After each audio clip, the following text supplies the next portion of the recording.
Welcome back, everyone. Today's video, I'm going to go over what I look for in selecting an options contract, the good things I look for, and the bad things I look for. I'll also kind of touch on the Greeks and what I'm looking for on those when I'm selecting a contract. So let's get started here. So, depending on what your trade idea is here, you always want to look at your days to expiration. I'm going to do this based off my trading watch list ideas that I put out, and I always trade weeklies unless I'm planning to swing. So I'm always in this, and first thing I'm always looking for at is your bid and ask. So this is known as the spread. This is the difference between what the bidders are trying to bid at and what the sellers are trying to sell at. The closer to the bid you can get, the better. So keep that in mind. And then you also have your mid price right here, which typically will be in the middle of these two and more than likely can get filled. So, next thing I'm looking at is my open interest.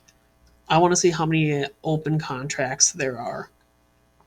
Also, clicking on this, you will see you can get your volume here too. So, volume is just how many contracts have been exchanged that day. This doesn't open it, or this doesn't translate into your open interest until the next day. So, this gets updated in the morning. So that's one thing I'll look at.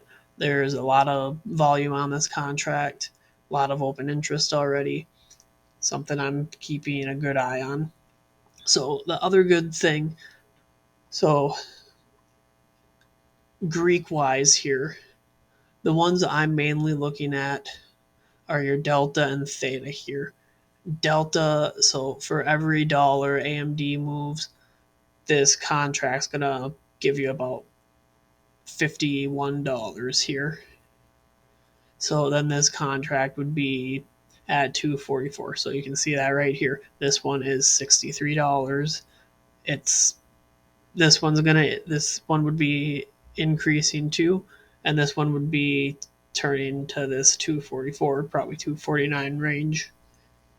So you have a good delta. Your theta, and this is all depending on your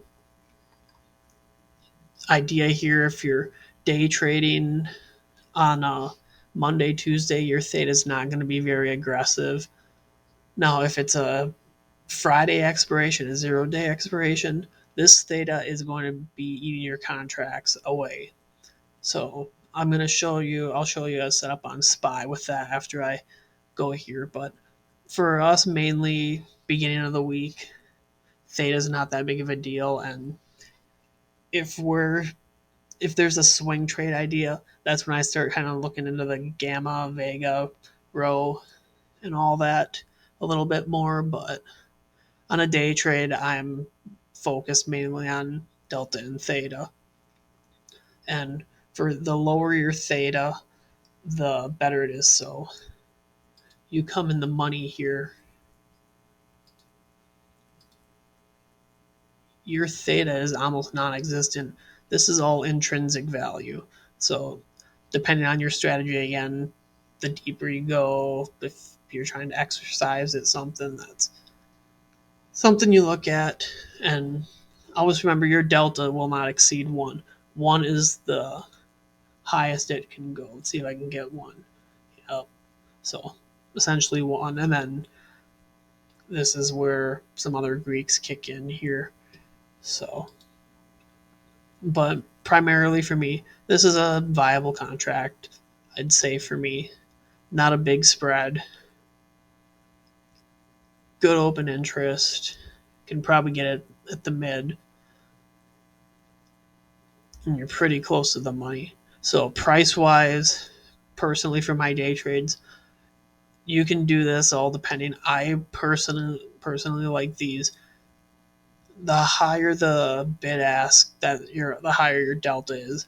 The higher your delta is, the more the security moves. It's in your direction. It's gonna help you out for something that's a little further out. But these, I tend to like to stay anything above or below 55. Even 55 is getting kind of low for me. I want these higher deltas. You look at this delta, so it's 34. You're gonna get to about $1.40 ish per contract after a dollar move from here. You look at a further out contract, you think, hey, it's only $5 a contract. I'll do good. Well, you need a dollar move for only $2 on that. You need a big move from that spot to add value to this contract. This is something I stay away from. You'll see some people call out these little 2 cent stocks and they move 3 cents. Hey, it hit 300%. Like, yeah, and took forever, but whatever, I guess. But yep, so I will avoid that. So let me see. I'm going to show you guys something to avoid now. So that's not calls or anything on AMD or Boeing. I was just trying to find some chains that matched what I was looking for. Let me see. I'm going to do Starbucks. So here's an example of what I'm trying to avoid more. I want to see, actually, I want to see if I can find one with a bad spread. Okay, here we go. Here's a really good example. So this is a contract I'm going to avoid. You see this spread. This is a $25 spread here. If you hit the ask, you're already down. This is something I'm avoiding. Spreads this big, and then you come over and take a look at your open interest. There's only 20 open contracts on this. And if we look at the volume, we're at 350, and we don't know how much it's going to transition open into open interest. So this is something I'm avoiding at all costs. And again, these people that call out 300% plays on 2 cent moves will get a really low price, hit the ask, and they'll just say, "Bro, just hit the ask. It's gonna go up anyways. You'll be fine." Yeah, they'll be fine because they're getting your money, and that's what you want to avoid. So that low open interest, not a lot of volume, something I'm out of, and some of these they have nothing. You but again, depending on your strategy, if you're trying to exercise something, different other different strategies, you want to avoid these. This is something I would never call out. $20 spreads, $20 spreads, 15 with, yeah, this is how you can get hurt trading if you don't know what you're looking for. So that, and I want to show you guys one more thing with the SPY.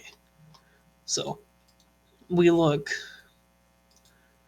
so, and this is where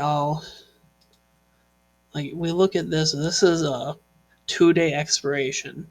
So on Friday, you can see your deltas up there, 51 cents. It's implied 51%, 51 cents per contract for every dollar move. And your theta is aggressive. This is a very short term expiry. And this, if we don't have any 0 days to show, so I can't really show you, but that theta is very aggressive. The closer to expiration, and that theta is very aggressive. And when you're on something out of this far out of the money, your theta is almost greater than your delta. This contract is going to lose money faster than this contract is going to gain money. So if this is moving up and you have this, you're getting hurt. So this is why your theta is very important. So the later in the day, especially on Fridays, you want to be as close to the money or out or a dollar out of the money. You need the contract to move. So keep that in mind. That's what I'm looking for with theta on the shorter term contract.